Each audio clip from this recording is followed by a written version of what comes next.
Hello, hello, hello, everyone coming on. I'm actually going to give you a moment to come on, but as you're coming on, I'm just going to introduce myself. I am Trina Boyd. I'm the founder of Women in Power. Women in Power is a nonprofit organization catered to women. We cater to women in business. We cater to women, corporate women, and we also cater to single moms. So those are the last two that we just added. What we do, we are a national networking community, or actually we're international networking community of women, and we come together every month, and we network and we learn some things that will help grow our business. We do this every month. We have a virtual community and we also have different chapters around the world. So as you're coming on, make sure you are checking in with me. Let me know where you are tuning in from. You can just type into the chat where you're tuning in, if you're in Charlotte, if you are in Virginia, if you are wherever you are, just type that into the chat. So I'm going to give y'all a few more minutes to come on and then I'm going to get started. But today I'm actually going to be speaking on what is government contracting. So I'm going to go back to the basics. So I'm going to give y'all a moment to come on. So as you're coming on, so I know you're on, make sure you type in where you are tuning in from. All right. So what I'm going to be talking about is what exactly is government contracting.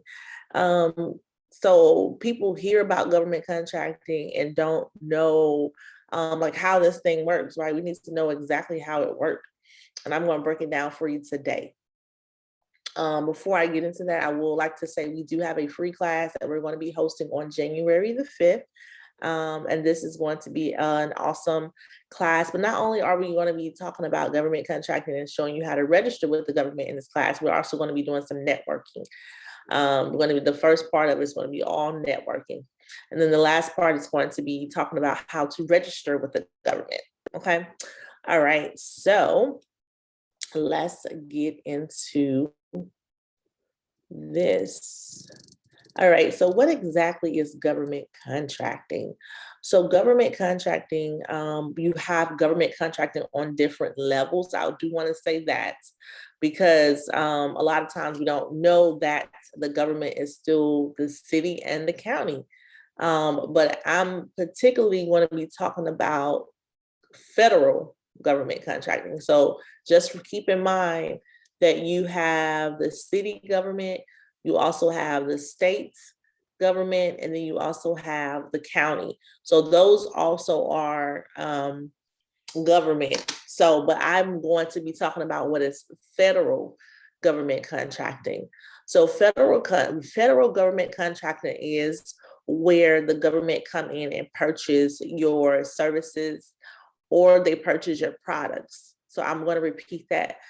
Government contracting is where the governments come in, or you would put out a request or respond to a bid for services.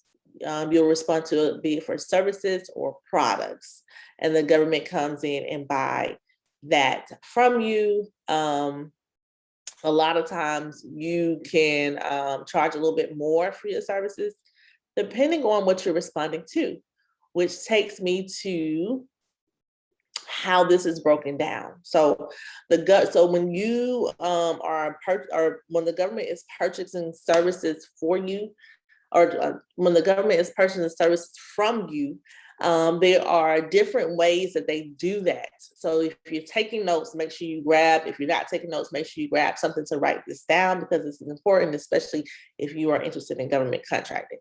So the first thing is the government will put out a bid. So that's what we call it in the government world. They put out a bid so you can know what exactly they're looking for.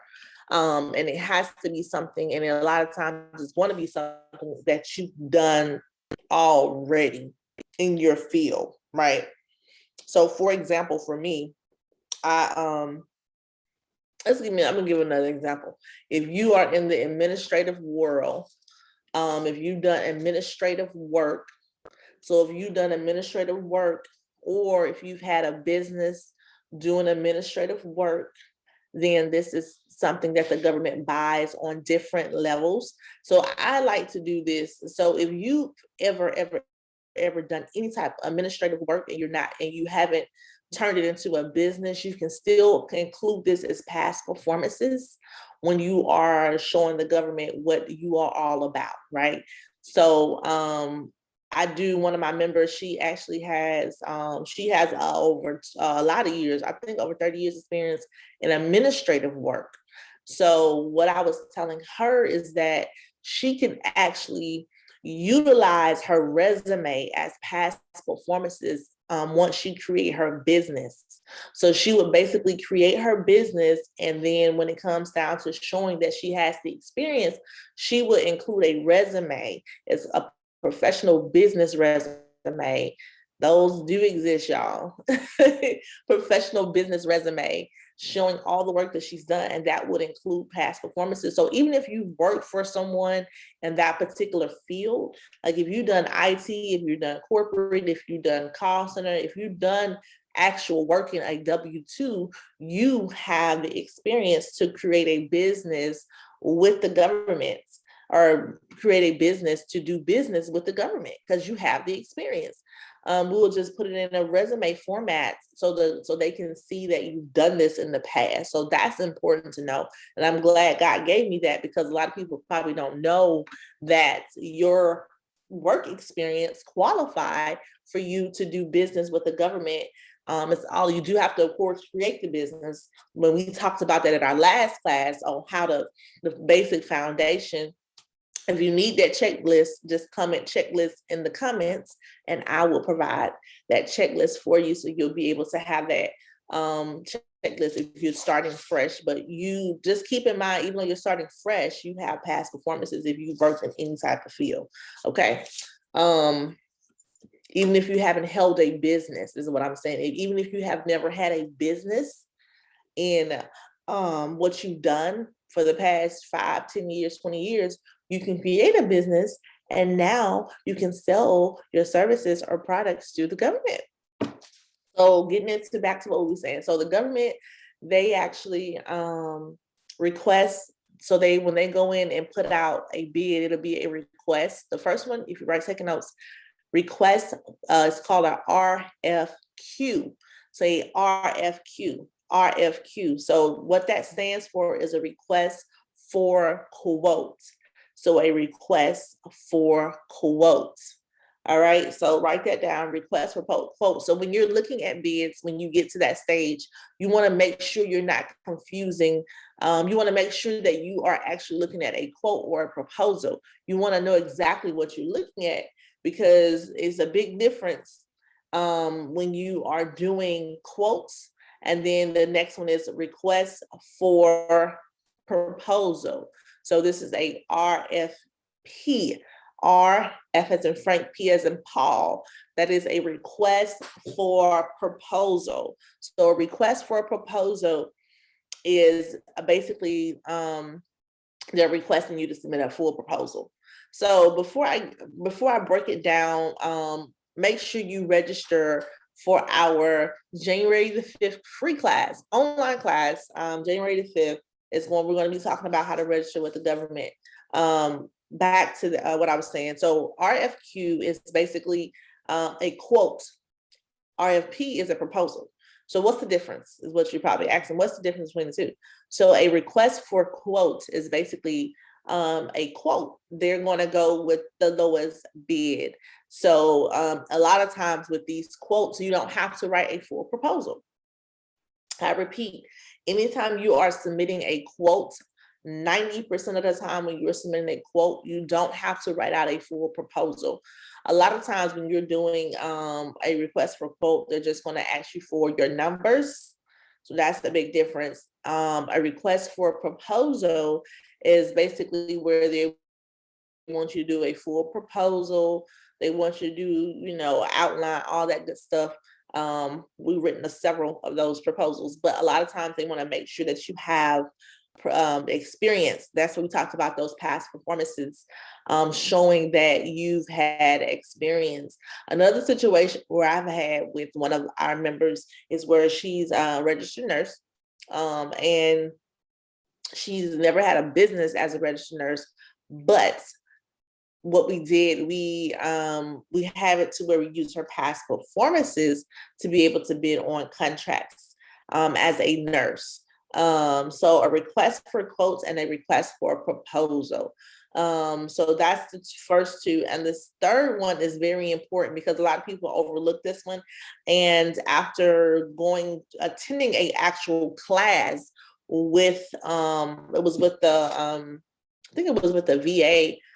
They talk about the different, like, request for quote, request for proposal, sources sought, write this down. Anytime you see a sources sought, you want to respond to that sources sought. A sources sought is basically they're trying to figure out who out there in the market is who does this particular type of product, have this product or service. So they're trying to see like a survey, but I'm going to add that but there because that's important.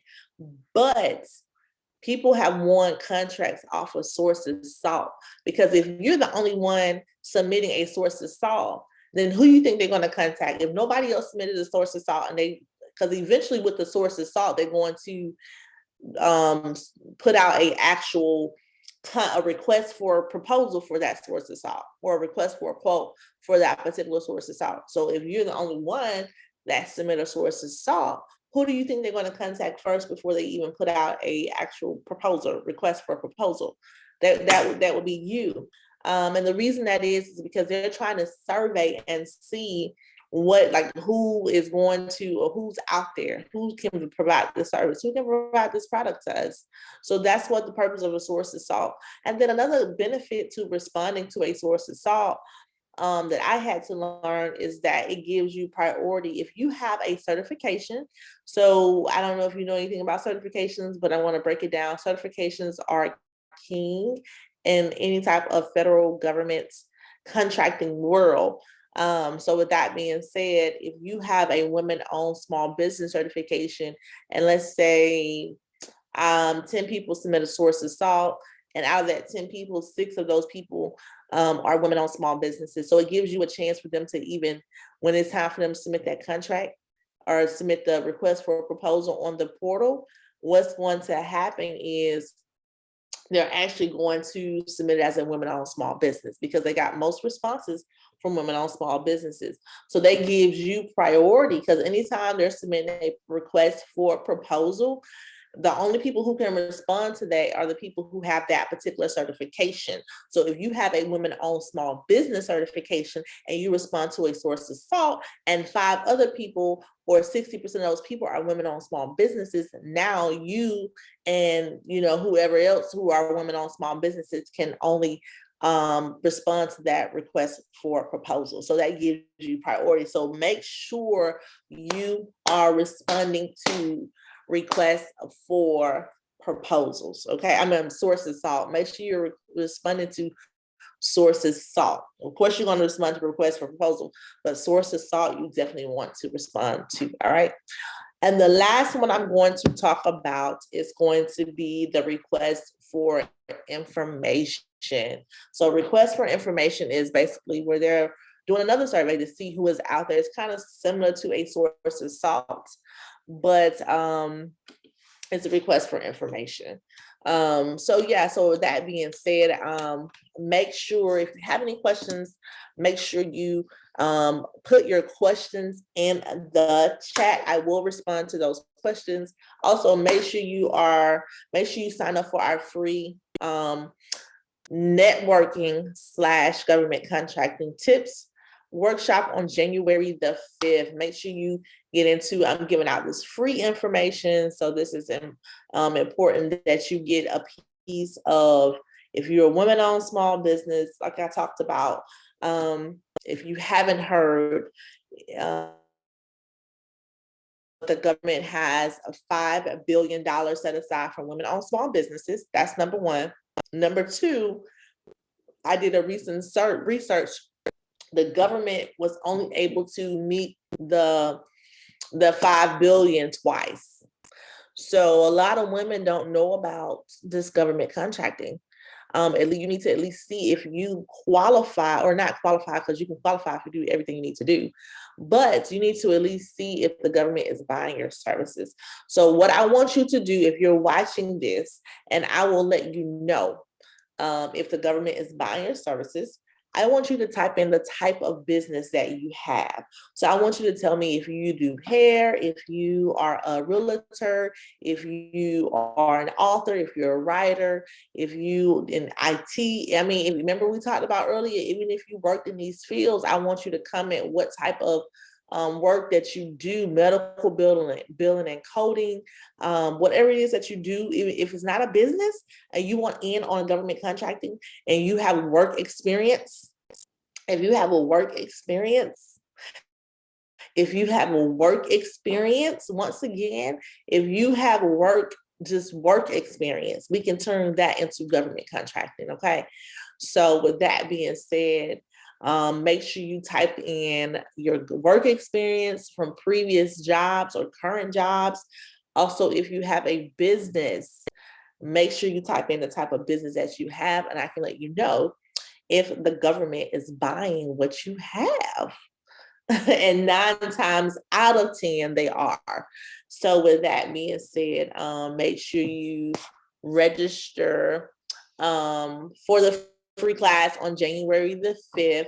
And then I will chat with you soon. Thank you for watching. Make sure if you're watching this, make sure you